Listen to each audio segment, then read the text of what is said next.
ancient magic was invoked. He traced those lines with his remaining fingers. The bloodlines were sacred texts to him.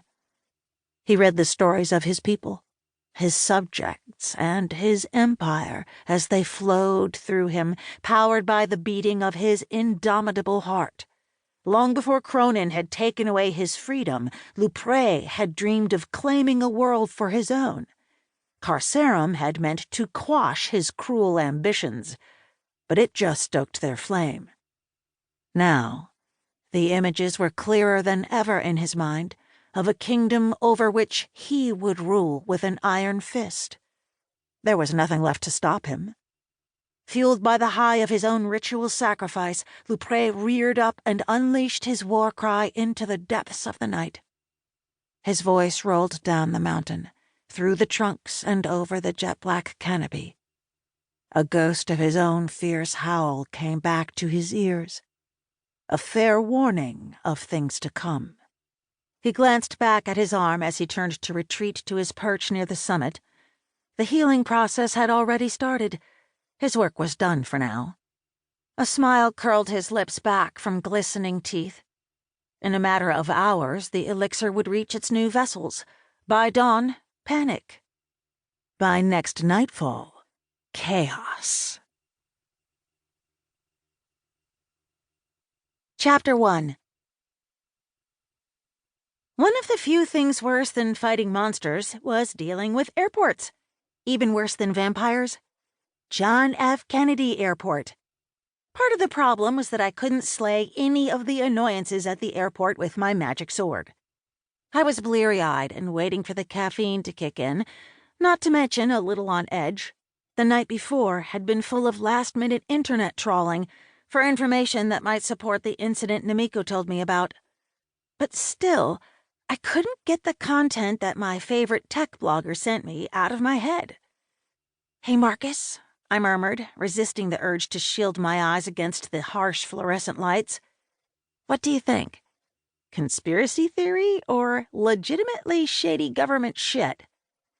"It is difficult to ascertain either way, but I think it is worth the journey at least." "Just to see?" I nodded slowly. "You just want to fly again. You're becoming quite the fan of modern technology. I should set you up on Twitter." "All tools are on the table in the war against the gods, even this Twitter." I smiled. "You could do some definite damage there, trust me."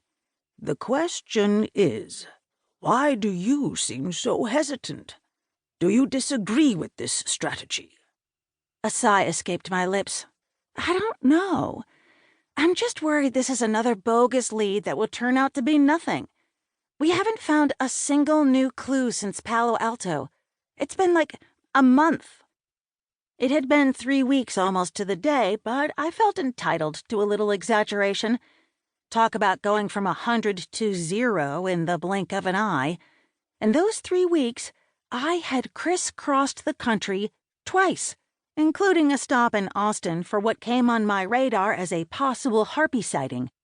It turned out to be just some kinky underground swingers club. Keep Austin weird, right? It wasn't that I missed being in constant mortal danger, or that I had a ravenous desire to watch more people die.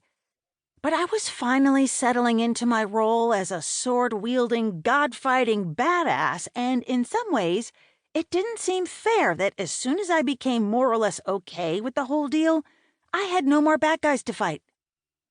"This silence is quite conspicuous, I agree. There must be a great shadow on the horizon." I frowned. "Well, can it hurry up?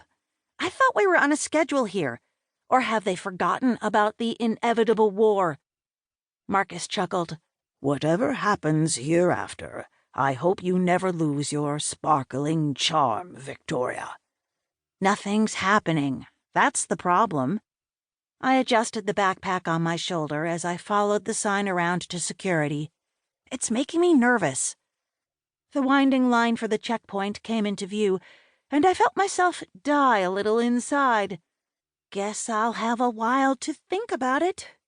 "Always look for the silver lining," my armor-clad friend in the medallion